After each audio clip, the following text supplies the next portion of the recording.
pag nagsasalita tayo, parang umiiko siya. Dahil siguro sa lawak no, ng area, parang langog, kumbaga.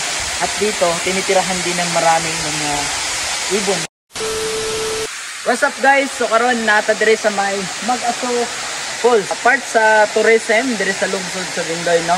So gitawag siya og Mag-Aso Falls tungod kay kung imong makita ang pinisik sa tubig nga nagigikan sa pinakataas nga portion, no?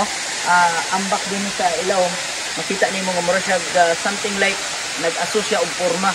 Tungod sa distansya nga sobra kataas, no? Ang giabakan sa falls, then abot din sa ilalom, mura na siya og kanang aso. Mo siya gitawag og Mag-Aso Falls. Ayan, ipapakita ko sa inyo ng medyo malapitan para makita nyo talaga na parang aso. Let's go. Ayan. Alright, so parang kung makikita nyo, kaya siya tinawag na Mag-Aso dahil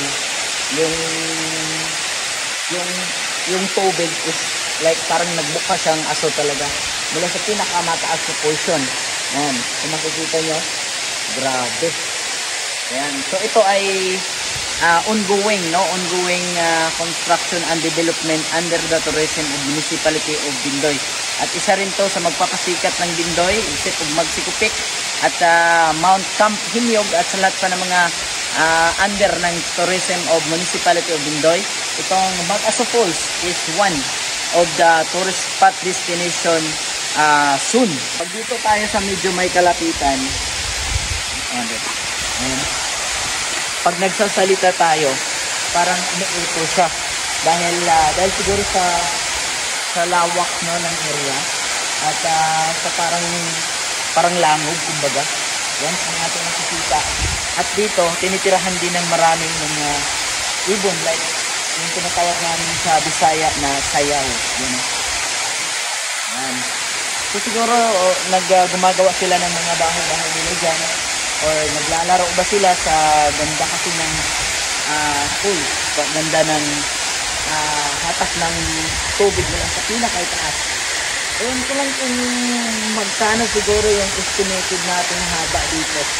I think pumapalo ito sa mga 100 feet or sobra siguro sa 100 feet. I think nasa mga 150 or 200 feet yung haba. Grabe. Yan. At napakaganda. Kung ikaw ay isang mahilig sa mga adventure like featuring mga iba't ibang classes ng mga ganun klaseng mga view, mga adventure, ito ang patok sa inyo. Kaya sa mga gustong pumunta dito, comment lang kung paano makapunta dito. Comment down below para maturuan ko kayo kung saan yung daan. Ito yung Mag-Aso Falls, one of the pride of Municipality of Bindoy. So pagpunta nyo pala dito is medyo sa ngayon dahil ginagawa pa yung daanan, medyo mahirap talaga, no? At kailangan natin gumastos ng isang araw. Gaya namin, no? Medyo isang araw talaga yung ginastos namin para marating namin itong napakagandang Mag-Aso Falls. Ayan. At pag nandito naman kayo is napakasulit naman. Ayan. The Mag-Aso Falls.